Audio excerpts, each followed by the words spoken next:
Iya, jadi memang kalau Paulus jelas lah inspirasinya dari Paulus ya, rasul segala bangsa. Tapi ketika ada perempuan yang mau menghidupi atau orang tua yang mau memberikan nama baptis anaknya yang lahir perempuan dengan semangat Santo Paulus, maka diberi nama Paula, maka ini tugas orang tua menjelaskan. Nah, namamu Paula, inspirasinya untuk Paulus.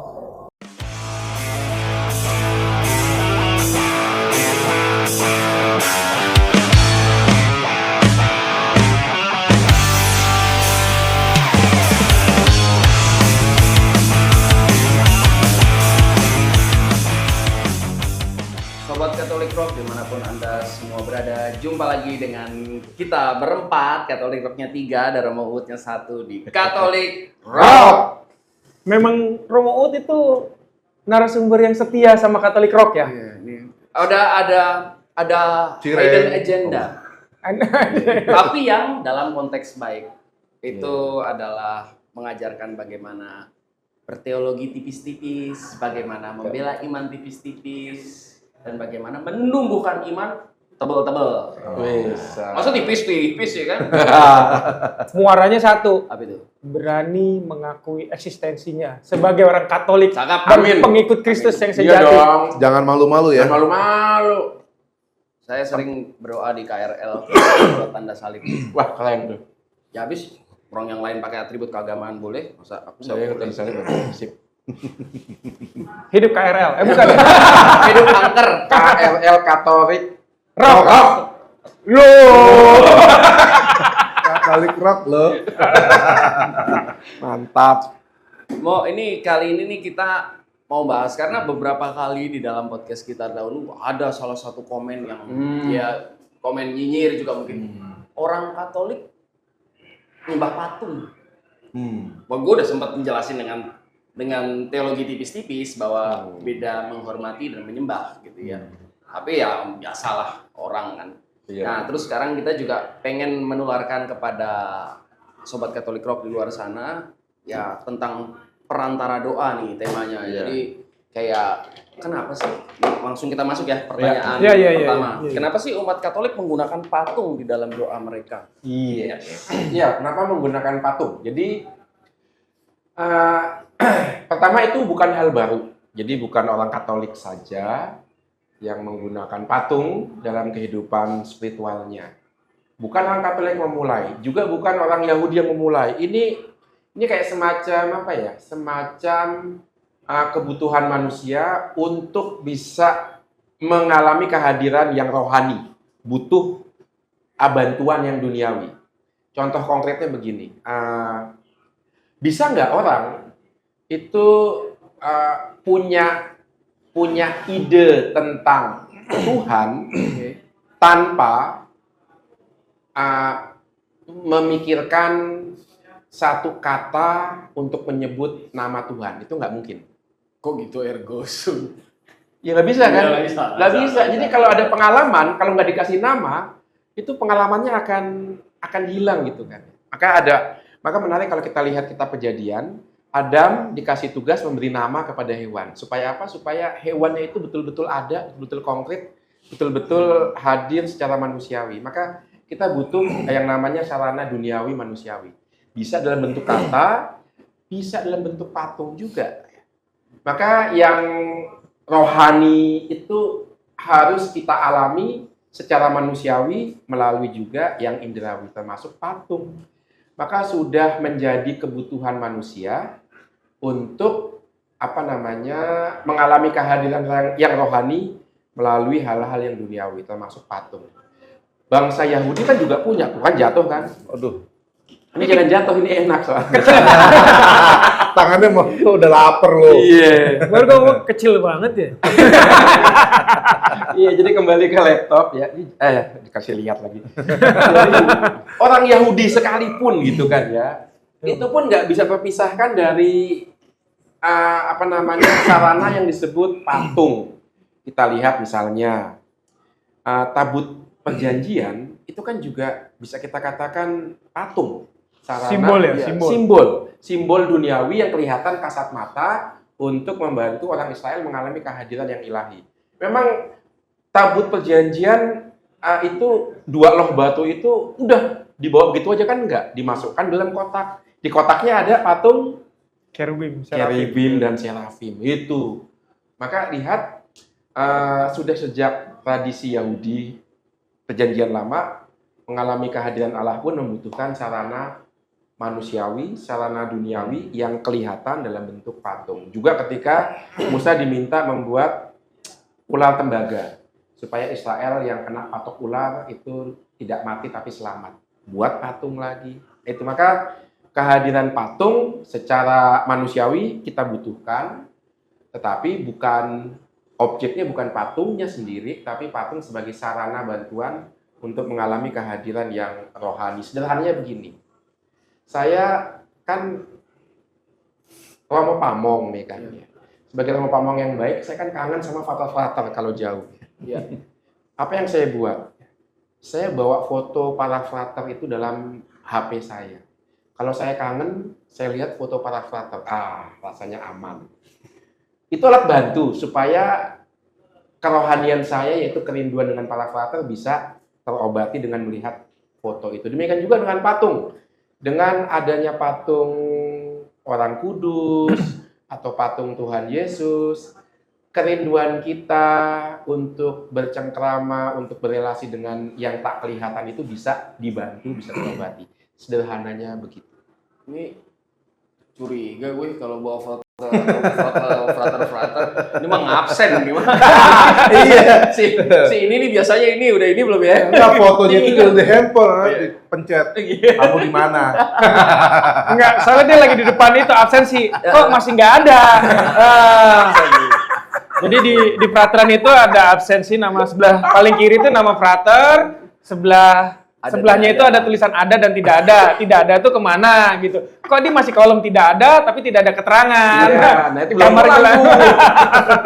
Jadi ngabsen sebenarnya, bukan kangen. Tapi menarik ya. Jadi ingat Romo Uut cerita ini tentang dulu kita belajar di STF itu tentang filsafat simbol. Oke. Iya, bagaimana itu ketika kita asosiasi kita tentang sesuatu itu dibantu dengan simbol-simbol yang ada. Iya. Termasuk ketika ngomong kita memejamkan mata, tolong deskripsikan pohon mangga. Langsung tung tung tung tung tung tung. Di otak kita tuh langsung keluar pohon mangga dan segala macam. Dan gambar ini menjadi asosiasi Ya. kita untuk Ya. misalnya berdoa kepada Yesus. Yesus yang kayak apa ya? Tapi ngeri loh ini, Mas Hendri, kalau pohon mangga tadi sampelnya. Coba kontemplasikan tentang pohon kelapa di pantai. Ya di pantai yang lah. Iya, padahal di sana baru kelapa gitu. Dia katanya Untung gue ngomongnya mangga. Kelapa. Dia yang ngomong kelapa loh. Jangan dipetik ya. Menarik itu salah fokus. ini yang paling ngawur. Kacau. Ya ini Katolik rock. Katolik rock. Tapi menarik itu ngomong masalah apa? Iya. Jadi kita membantu pemahaman iman Membantu. kita Iya. agar jangan salah membayangkan gitu ya. Iya. Yesus itu ya seperti itu. Lelaki ganteng, gondrong. Iya. Maka ini ada 2 yang bisa saya tambahkan. Yang pertama, itu sangat manusiawi karena kita itu makhluk jasmani rohani. Kira-kira kalau malaikat berdoa kepada Tuhan butuh patung nggak? Malaikat nggak akan butuh Nggak patung, butuh. karena dia hanya rohani. Rohani betul. Tetapi manusia itu jasmani rohani. Maka yang jasmani itu satu-satunya cara untuk mengungkapkan yang rohani. Yang rohani nggak bisa terungkap tanpa bantuan yang jasmani. Saya nggak bisa mengungkapkan cinta saya kepada orang yang saya kasihi tanpa ungkapan-ungkapan jasmani. Entah mengatakan I love you, entah kasih kembang, baik kembang mawar maupun kembang deposito, ya itu 7 rupa. kembang 7 rupa ya harus ada wujudnya. Karena kita jasmani rohani. Kasih teh kopi sama air putih ya. Sama gudang garam merah. Susah biasa ke Gunung Lawu. Ya, itu sajen. Sebaliknya yang jasmani itu butuh rohani untuk bisa menemukan tujuannya, gitu kan? Nggak bisa yang jasmani itu punya makna kalau nggak ada dorongan dari yang rohani. Maka Yang rohani terwujud melalui yang jasmani yang bermakna berkat adanya yang rohani. Patung kayak begitu sama, karena kita makhluk jasmani rohani. Itu yang pertama. Yang kedua, kenapa patung salib dalam gereja Katolik ada korpusnya? Ya itu kan jelas untuk mengatakan ini salib Tuhan Yesus. Kita Yesus Kristus. Iya. Karena dari sekian jutaan orang yang kena hukuman mati di salib, hanya Yesus yang ditusuk tombak lambungnya. Yang lain nggak tusuk tombak, hanya dipatahkan kakinya. Jadi dengan adanya patung laki-laki, ada mahkota duri, ada luka di lambung. Oh, ini salibnya Tuhan Yesus. Butuh sesuatu yang konkret sehingga objek kita itu jelas, seperti yang dikatakan Andri tadi, nggak liar kemana-mana. Oh, ini salibnya Tuhan Yesus karena ada patung figur yang cirinya sesuai dengan Yesus dalam Injil. Itu butuh, itu jelas. Berarti dengan pernyataan Romo, kalau boleh saya simpulkan ya, Bu, kita tidak berdoa ke patungnya. Iya dong, enggak. Patung menjadi sarana kita sampai kepada yang lebih Tuhan. tinggi. Betul, itu. Jadi kita nggak nyembah patung. Kita nggak- Selesai dong. Iya. Nah, ini begini. jadi Bosnya bingung. Yang punya tema jadi begini. enggak, Ini udah mau diselesain aja. perlu disampaikan bahwa aku lupa namanya ini, Romo mungkin bisa Ya. bantu. Itu suka ada beberapa yang sudah punya sumur untuk apa? Di dekat gereja. Di gereja, depan, di tempat doa untuk ya, rumah benda doa. suci. Apa Oh, namanya? iya. Sumur apa ya? Air Sakrarium. Jadi ketika benda-benda yang apalagi yang sudah diberkati, patung jatuh nggak sengaja kesenggol Ya. anak-anak lari di rumah gitu, itu nggak sembarangan dibuang tapi dibawa ke Sakrarium. itu, dikuburkan di sana. Jadi Di setiap gereja ada. ada. Artinya kalau nggak salah nih, mohon maaf kalau aku salah tolong dibenarkan. Jadi bener? Belum. maaf, Bang Romo. Asisten.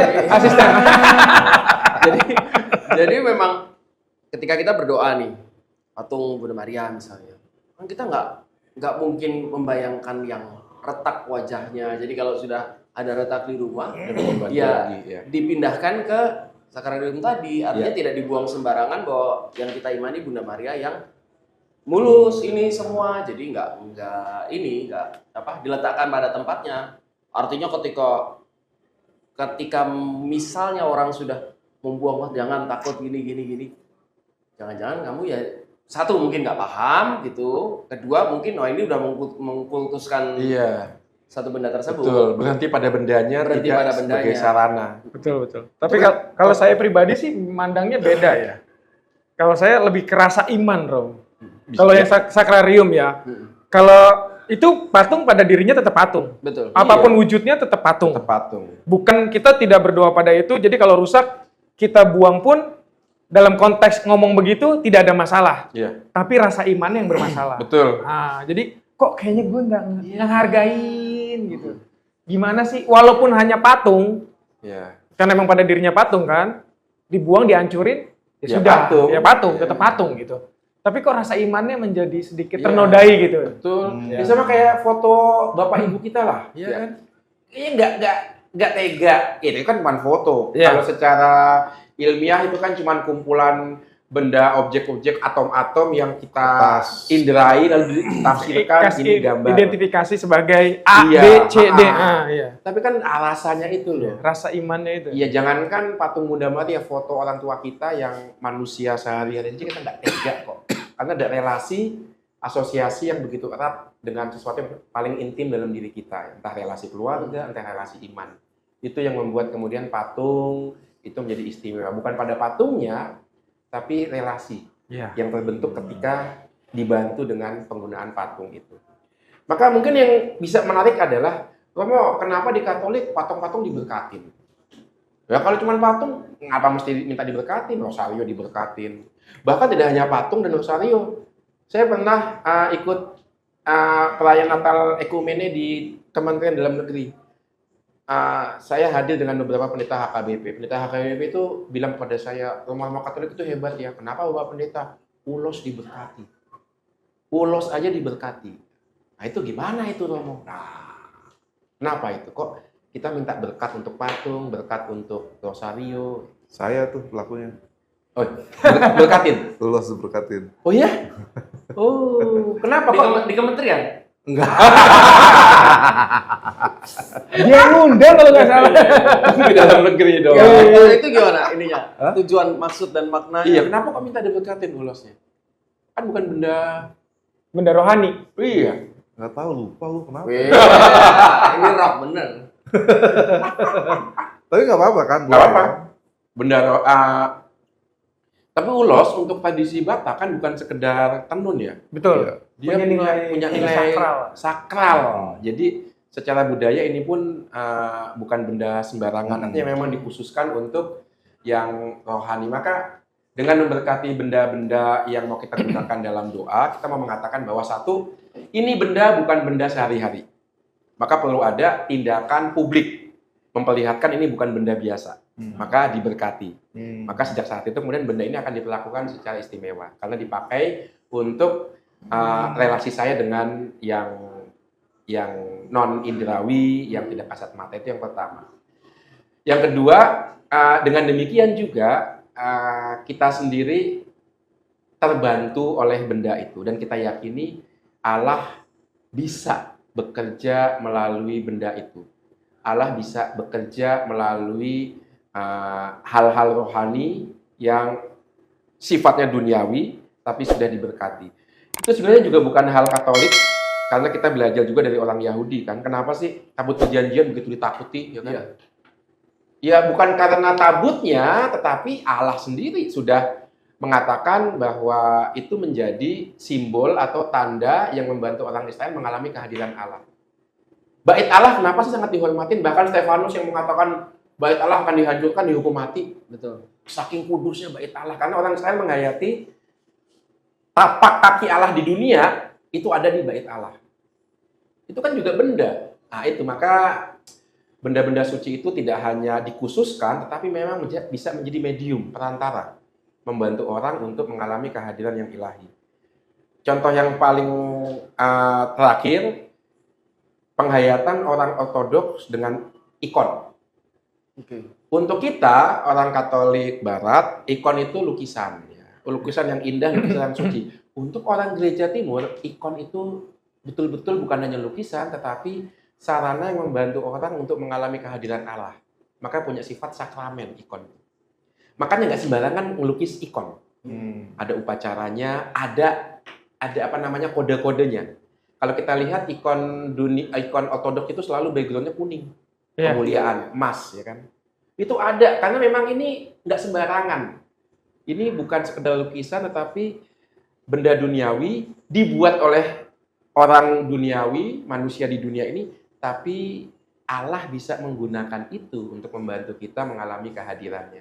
Allah nggak punya cara lain lagi selain itu, karena kita makhluk jasmani rohani. Begitu, maka ya patung bisa dipakai untuk doa sejauh tidak kita keramatkan. Berarti kalau memang tadi kan kita sudah cerita tentang batu tabut perjanjian ya, segala sesuatunya. Itu kan historis ada. Perjanjian Kitab lama suci ada, ada. kitab suci ada. Ini agak keras. Jadi kalau kita kena nyinyiran ya mohon maaf, saya nggak bermaksud mengajak Romo kena nyinyiran juga. Tapi ketika ada umat beriman lain mengatakan bahwa orang Katolik menyembah patung, ini adalah sebuah pemahaman yang kita sajikan gitu ya, keimanan yang kita sajikan. Tapi kalau ada denominasi Kristen yang lain mengatakan bahwa umat Katolik menyembah patung, saya pastikan itu mabok karena ada di perjanjian lama dasar-dasar tersebut. Betul. Gitu. Berarti nggak jago baca kitab suci. Betul, dengan Iya. sendirinya malah kamu ngaco gitu.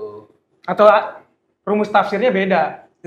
Rumus Iya. bukan buku tafsirnya, rumus tafsirnya beda. Saya mau bilang buku tafsirnya beda. Yang rumusnya, rumus buat bikin bukunya beda. Sekarang tabut perjanjian yang ditaruh dalam kotak yang menyimpan tabut itu dengan kerubim dan serafim. Serafim. Itu kan juga patung, benda duniawi, tapi kenapa mesti ditempatkan di tenda khusus? Coba, Ya, nama tendanya itu apa? Tenda tempat menyimpan tabut perjanjian. Kemah Allah. Ya, Ngarang aja. Tenda pertemuan. Kemah pertemuan. Dan coba saking kudusnya, dalam kemah itu hanya satu orang yang bisa masuk. Musa.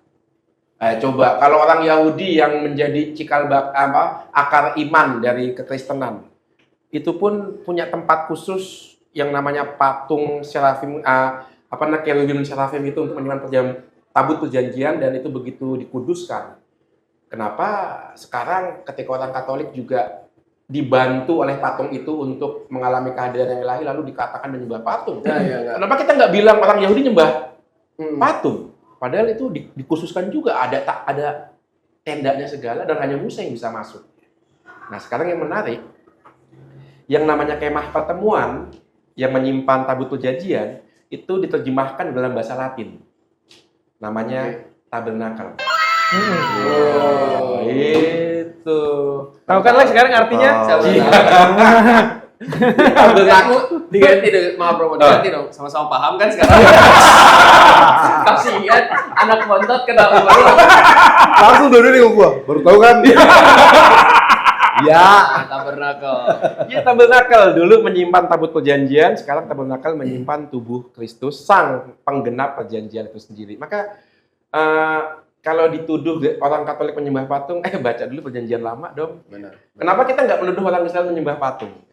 Padahal ada patung serafim, kerubim, disimpan dalam tenda gitu, dikuduskan juga, ya, itu dia. Maka mungkin baik untuk saling menghormati dan saling berdialog, tapi juga saling mengklirkan orang Katolik tidak menyembah, tapi dibantu mengalami kehadiran yang ilahi melalui hal-hal duniawi yang sebenarnya itu di setiap budaya ada kok. Iya. Itu Paham kan sejarah ini harus. yang kita bahas ini sampai hari ini, sampai poin ini kan adalah patung tentang Yesus, Yang ilahi. iya betul-betul Tuhan ya. Yesus, Bunda Maria, pokoknya yang punya korelasi ilahi. Iya. Tapi bagaimana dengan marak juga di gereja Katolik, Romo? Ada mendali-mendali Santo Benediktin, Oh iya. terus Santa Rita, Salib Santo Terus, Dominikus. ya, nah itu bagaimana korelasinya, Romo? Ini kan masih dulu kan orang, ya, maksudnya Kan bukan orang ya. kan sekarang udah meninggal, Yes. ya udah bersama Bapa di surga dalam kerajaan yang mulia, asik. Amin. Maksudnya dulu pernah menjadi bagian dari umat manusia, Iya. dan sekarang kita berdoa melalui perantaraan dia. Santo-santo, termasuk kalau Katolik kan ada tradisi memberikan nama baptis, Iya. dan kita sebagai orang Katolik biasanya saya sih membiasakan untuk mendoakan santo saya sendiri. Santo nama baptis pelindung saya, berdoa kepada dia juga minta perantaraan dia. Nah, itu kenapa, Romo? Yes. Iya. Menurut Romo, kalau menurut saya sih saya beda. Kalau menurut Om Enggak, Andri apa? kan Romo dulu. Oh gitu. Siapa tahu- kan dikutip jawabannya. Iya, kacau nih. Maaf sambil nyemil. Oh, iya, saya juga ada ngikutin deh. Nah, jadi itu sebenarnya mau mengatakan, saya bisa mengatakan dua hal. Yang pertama, Santo Paulus ini kan mengatakan, hendaklah kalian saling mendukung dalam doa. Hendaklah saling mendoakan satu sama lain. Santo Paulus ya, Mo? Santo Paulus meminta kita saling mendoakan. Santo Yakobus, doa orang benar sangat ampuh karena didengarkan Allah. Ini doa orang loh. Ini doa manusia loh. Sekarang, kalau orang itu sudah meninggal dan kemudian ternyata dalam kesaksian hidupnya di dunia dia menunjukkan kesaksian hidup seorang pengikut Yesus. Pertanyaannya, apakah ketika dia sudah di sana nggak terus mendoakan kita? Atau apakah kita nggak bisa minta tolong didoakan dulu di sana? Saling mendoakan nggak berhenti dengan kematian. Kalau di dunia ini kita saling mendoakan, ketika orang yang mendoakan kita itu meninggal, dia terus mendoakan kita di sana. Karena kita mengenal ada 3 gereja. Gereja yang berjuang di dunia, gereja yang disucikan di penyucian, gereja yang jaya di surga. Ini yang namanya persekutuan para kudus, 3 gereja ini. Udah dibahas waktu itu. Udah, kapan ya? Waktu itu ya? Tonton tayangan itu, tonton tayangan ini. Tonton yang di bawah. Oh iya Saya kan. kasih linknya ya. Ini kasih link. Iya, maka aku percaya akan Roh Kudus, Gereja Katolik yang kudus, persekutuan para kudus. Itu maka orang kudus itu bukan yang dikanonisasi di Vatikan, enggak. Orang kudus adalah mereka semua yang dibaptis hidup dalam rahmat Tuhan, itu orang kudus. Dan saling mendoakan orang kudus itu enggak hanya di dunia ini. Di surga pun orang kudus mendoakan kita. Menjadi nyata ketika litani para kudus. Khususnya ketika tahbisan imamat, ya mengenang tahbisan imamat saya jadinya ya. Maaf ya. Oh, bulannya mau ya? Hah? Kan bulan Agustus ya. Iya. Kita ngerayain di mana nih? Cie. Di penjara yuk. Aduh. Itu. Jadi ketika tahbisan imamat, tahbisan uskup, ataupun ketika hari raya besar ya, litani para kudus mengingatkan kita tidak berjuang sendirian. Para kudus mendoakan kita terus-menerus. Nah, dari praktek yang sudah sangat kuno itu, mau menegaskan kalau kita minta doa melalui perantaraan para kudus, kenapa tidak? Karena nggak berhenti dengan dunia ini. Itu sebabnya itu bisa menjelaskan praktek penghormatan patung orang-orang kudus juga. Karena membantu kita untuk mengalami penyertaan orang kudus yang melalui kesaksian hidupnya di dunia ini menjadi teladan dan doa-doa mereka mendukung perjalanan kita. Itu nggak berhenti kok doa-doa orang kudus itu. Udah ngangguk-ngangguk. Udah ngangguk-ngangguk. Habis semua pertanyaan. Iya, udah ngangguk-ngangguk. Pokoknya udah ngangguk-ngangguk dia. Tapi menarik Mo. Kalau saya pribadi sih, Allah kan tak terlihat. Iya. Betul. Ya, Allah tak Iya, terlihat. iya, iya. Dan para kudus ini termasuk orang-orang tua kita, saudara-saudara kita, Yes. masuk ke alam yang sama. Betul. Ya. Berarti dia satu langkah lebih dekat dengan Tuhan ketimbang kita. Ya. Yang sudah menghadap itu. Iya. Betul. Nggak ada salahnya kan berdoa melalui perantaraan mereka, minta tolong, Bisa juga. tolong disampaikan dong. Kan Iya. udah satu alam, Iya. Betul. ya kan? Betul. Lu kira Tuhan budek kalau kata siapa? Iya. Betul. Kan udah satu alam, jadi lebih dekat koneksinya Betul. ketimbang kita yang di dunia. Kita kan Betul. masih terdistrak banyak hal. Betul. Itu juga bagian dari penjelasan atas artikel persekutuan para kudus itu ya. Anggota keluarga kita. Maka saya kerap kali mengatakan begini kalau dalam misa tutup peti atau misa kedukaan, gitu, saya mengatakan Bapak Ibu keluarga yang berduka, Bapak Ibu punya satu pendoa yang lebih dekat dengan Allah di surga untuk keluarga yang masih bersiara. Saya mengatakan begitu. Cakep. Itu dia, kita punya pendoa loh Iya, di betul. sana. Karena pekerjaan mereka hanya berdoa ya. Wah, Sudah iya. bekerja, sudah tidak cari makan, tidak cari Bertani, duit. Lek. Seperti Henry kan. Lagi Berdoa aja, aneh-aneh ya. aja. Betul. dong. Betul, kalau udah di sana itu satu kok kegiatannya memuliakan Allah bersama para kudus dan malaikatnya. Waduh, memuliakan Allah itu asik loh. Itu indah lah pokoknya. Kayak udah pernah kesana aja. Ya paling nggak bisa kita bayangkan sukacitanya itu. Begitu. Konsolasi terus ya. Iya, konsolasi terus tiada henti. Wih, gila istilahnya keren loh. Istilahnya ini ya. Teologis sekali. banget gitu. Mantan frater gitu. Langsung geleng-geleng sendiri.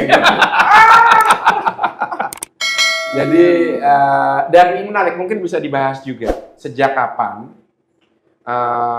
orang Kristen itu menghormati para kudus? Maaf Mo, Kristen apa Katolik? Ntar yang nanya lagi tuh. Pernah kan adik kita Iya, bahas iya, ya? iya. Kita Pernah. Iya.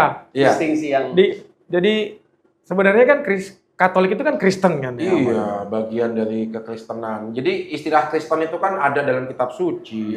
Bukan di KTP Mo. Bu- Gara-gara KTP aja tuh jadinya Dari ada. kitab suci. Enggak, Kenapa ada balik? Kristen, ada Kristen. Oh, Kristen Pembedanya kalau kita Katolik, terus di KTP kita Oh. cuma Katolik doang. Iya. Kalau yang itu ada Kristen apa gitu. Oh, iya. Jadi Katolik itu kan nanti setelah bahkan istilah Katolik kan juga muncul di Ignatius Antioquia tahun 110-an kurang Iya. lebih. Jadi memang pemisahan Kristen dan Katolik itu produk sangat baru. Tetapi bahwa Katolik itu masuk dalam kekristenan lebih tua ya. Maka kalau saya mengatakan Kristen itu mau mengatakan all supaya kita pengikut Kristus sama-sama. Jadi penghormatan orang kudus itu setua gereja perdana. Sangat tua. Buktinya apa? Buktinya dalam gereja perdana itu terekam dalam kitab Wahyu. Dalam kitab Wahyu, kalau nggak salah Wahyu 5 ayat 18 kalau nggak salah ya. Itu dikatakan ada satu penampakan di mana di hadapan anak domba itu ada mangkok emas dan ada dupa yang harum. Dan dikatakan oleh penulis kitab Wahyu, dupa itulah doa para kudus. Nah, itu. Jadi penghormatan kepada para kudus sudah ada sejak dulu. Penghormatan, devosi itu sudah ada. Bukti lainnya, saya pernah ngomong juga ya Santo Polikarpus ya. Uskup Smyrna yang dihukum mati dibakar, ya kan? Dan yang menarik adalah umatnya ketika uskupnya ini dihukum mati, bukannya sedih malah senang. Karena apa? Uskup kami dilahirkan kembali di surga. Dan sejak saat itu, penghormatan orang kudus itu bukan pada hari kelahirannya di dunia, tapi pada hari kematian. Karena lahir lagi di surga. Jadi venerasi, devosi, Semangat Bimo. iya, karena menemukan di katekismus gereja Katolik ada gitu. Udah saya kirim loh PDF-nya. Udah saya tahu. Iya, jadi penghormatan kepada orang kudus itu berakar dari persekutuan sesama pengikut Yesus yang tidak akan punah dengan kematian. Selesainya hidup di dunia ini, oh enggak.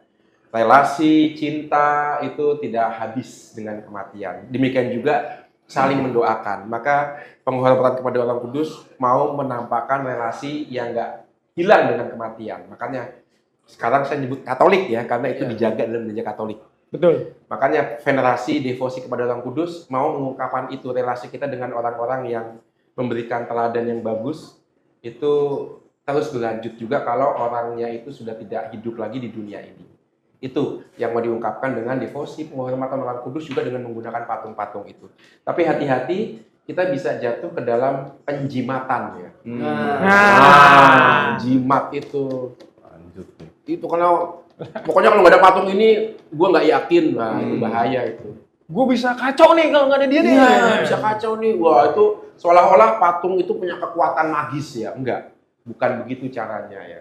Jadi harus dihayati patung itu adalah sarana. Maka dengan sarana itu kita terikat pada Tuhan, terikat pada orang kudus untuk mendoakan kita, bukan pada bendanya, bukan pada patungnya. Itu sarana. Maka betul yang dikatakan Om Bambang tadi, kita tidak menyembah tapi menghormati. Seperti kita menghormati orang tua, foto orang tua kita. Begitu. Saya makan dulu. Ya, saya nanya dikit Romo. Ya. Masih ada kaitan dengan tema kita kali ini. Ini perihal nama baptis. Oh iya. Kan kita devosi Santo Santa nih. Kan udah devosi ke Santo Santa. Bagaimana tanggapan Romo pribadi perihal nama baptis yang dimodifikasi? Oh ya. Misalnya Daniel, kan ada tokoh Nabi Daniel di kitab suci kan. Tapi kan anaknya cewek, jadi Daniela. Gitu. Atau dirubah kelaminnya Antonius, jadi Antonia. Itu bagaimana Romo? Iya, itu memang udah praktek sejak dulu begitu. Genus. Iya, genus, pergantian. Jadi memang teladan orang kudus tertentu ternyata tidak, sekali lagi ini mau mengatakan betapa kehidupan beriman itu melampaui batas-batas gender ya. Santo Paulus tidak hanya memberi inspirasi kepada kita-kita yang pria ini, juga kepada saudari-saudari kita yang perempuan. Mereka terinspirasi oleh hidup Santo Paulus, maka mereka minta baptisannya dengan hidup Santo Paulus. Paula bisa juga. Franciscus. Pertanyaannya, bisa nggak seorang santa inspirasi untuk cowok?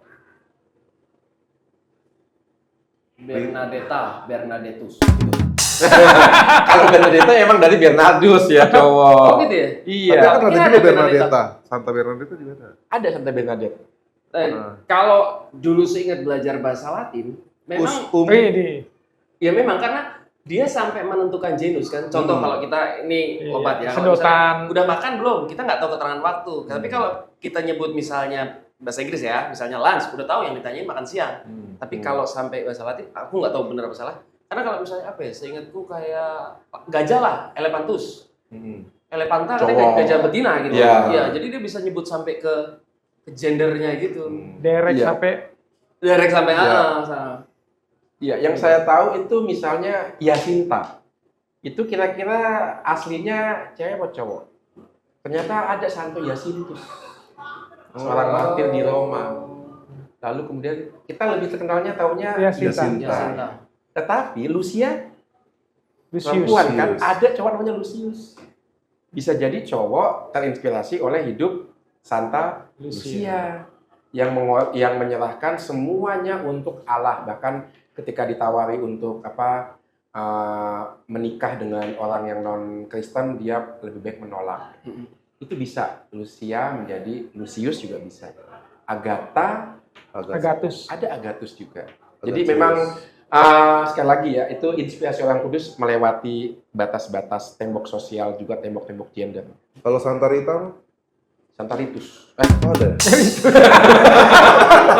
Oh ini ngasih kacau ya kalau bagian ini. Atau